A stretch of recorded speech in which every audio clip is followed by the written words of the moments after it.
Hello and welcome there, guys. My name is Matt from Jasco Consulting, and today I'm going to start us off with a new series. So, in this series, we're going to be looking at all the different M365 apps and just little features and handy tips and tricks for them that you might not know about.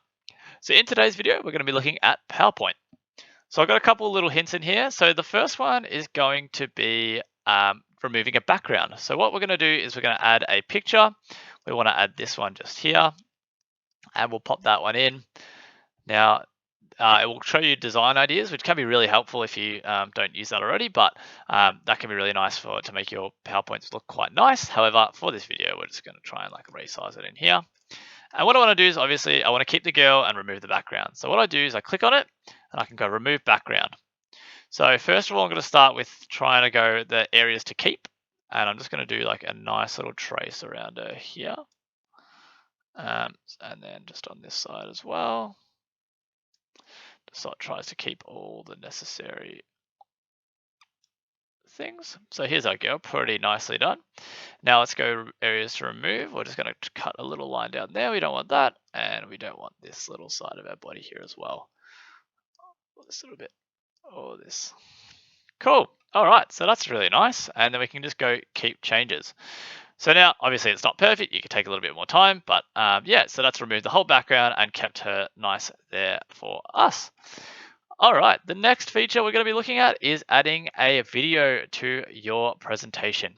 So what I'm going to do is I'm going to go to Insert and then Media over here and Video. Your video might be along here, but mine's just down in here. And I can just choose whatever video I'd like. So I'm going to add this one. It's another video I've done in the past. And if I want this to be the full background and show nothing else, I can actually just stretch this over the entire screen here. And so now that will completely show up. If I click next slide, this will just come up as it is. But what I do want to do though is go automatically start the video rather than having to click on it twice. Just makes it a little bit easier. You can also change a couple of the styles or trim or anything you like as well as the volume. All right, so the next feature we're going to be looking at is the flow charts. So in this one, it's really nice.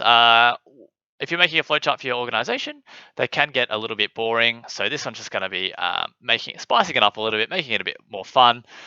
You'd obviously have a bit of information in here, but mine are just dots just for fun. But what you can do is you can go to animate and then do any of these cool little features. So for this one, I might do this one. For this one, I might do, I don't know, grow and turn it. It doesn't really matter. But yeah, so that will do that. And we can also add durations and delays to order them if we just want to go straight through or click on it as we go along. So that just makes it a bit nicer to read. You can start off with one, go through. I'll show you in the PowerPoint presentation anyway. But yeah.